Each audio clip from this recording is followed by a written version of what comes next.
Broncos country. Y'all still riding, right? I see you. I'm out here at the beach enjoying this beautiful life. Woke up feeling grateful, blessed to be alive, to have running water, to be able to come walk to a beach. I hope you're feeling blessed in spite of what's happening with our football team. But I just wanted to say shout out to you, man. Shout out to you for being the kind of fan who can love faithfully, right? You can love a team in good and bad. And that's beautiful. But my question for you today is, do you love people like that? Do you love people when they're not doing their part, when they're not living up to the standard, when they're missing the mark, when they're disappointing you, when they're letting you down? Can you love them through good and bad? Can you love your spouse like that? Can you continue to support your spouse and believe that she's gonna be amazing one day when it's not looking like that? Or do you give up on her and go file for divorce or get separated? Can you love your wife like you love your football team? Can you love your friends and your family? We just had Thanksgiving. A lot of people fight with their families on holidays and stuff like that. Can you love your family like you love this football team?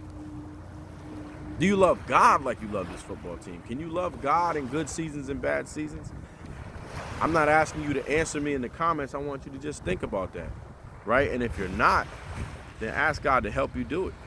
Because it's amazing that faith and that perseverance and that enduring love that you have for this football team, but it would be so much more beneficial to the world, to the people around you, to all of us, if you would love people the way you love your football team.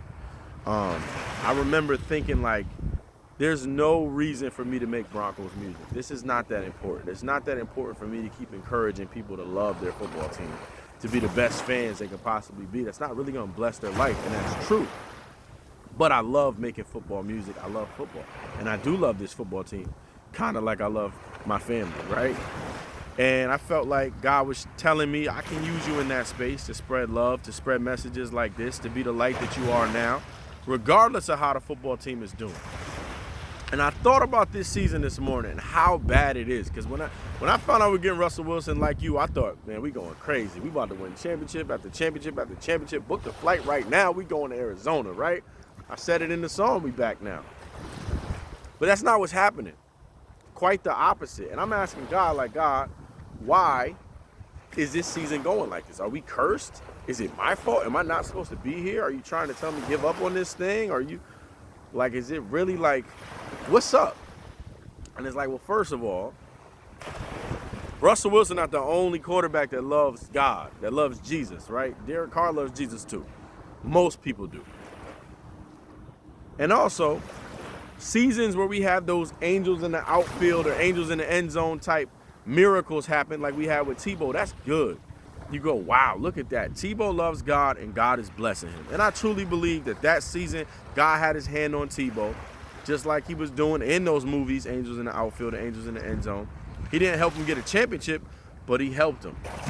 I believe it was divine that he had 316 yards in his best game in the NFL against the Steelers, that overtime win.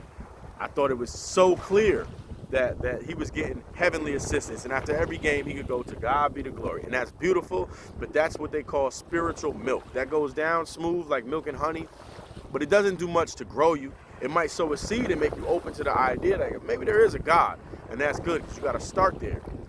But I feel like Broncos country is a long way from where we were back then, right? That was what, 2011, 2012? I think 2011, actually.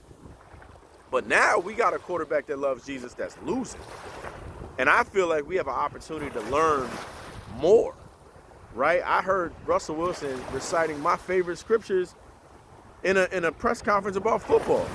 He said, man, one of my favorite verses in the Bible, James 1 and 2, consider it pure joy, my brothers and sisters, when you face trials of many kinds. For it is the testing of your faith that produces perseverance. Let perseverance finish its work so you could be made perfect and complete and lacking nothing.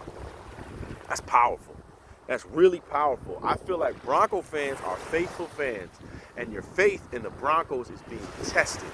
But do we have the wisdom to consider it pure joy when we're being tested? That we understand a different level of perseverance is being produced in us?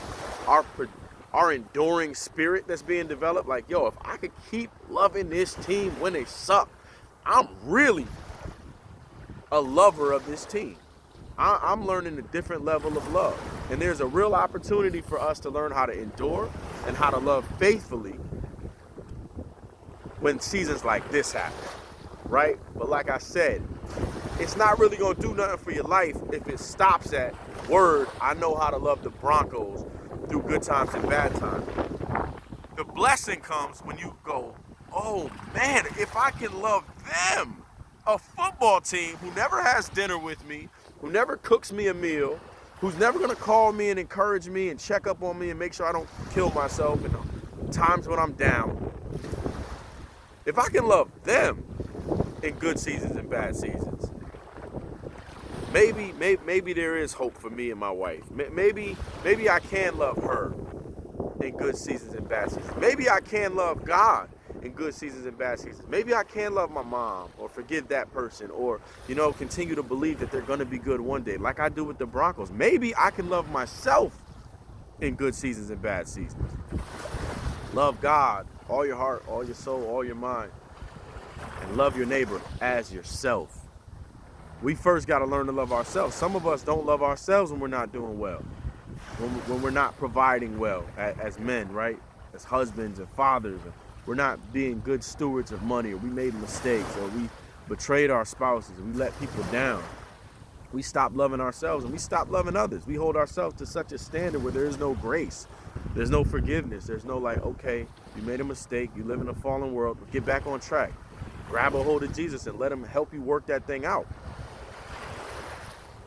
I'm blessed to be experiencing this season. I'm grateful that all of us get an opportunity to learn what enduring, faithful love really looks like. And like I said, I'm grateful God put me in this place where I could see the parallel. Like, yo,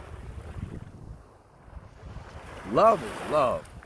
Good seasons and bad seasons don't only happen to football teams. They happen to us. We endure good seasons and bad seasons. Our marriages endure good seasons and bad seasons. Our businesses endure good seasons and bad seasons. Can we love faithfully through the good and through the bad? Today, I just want to encourage you to apply that same level of hope, perseverance, and enduring love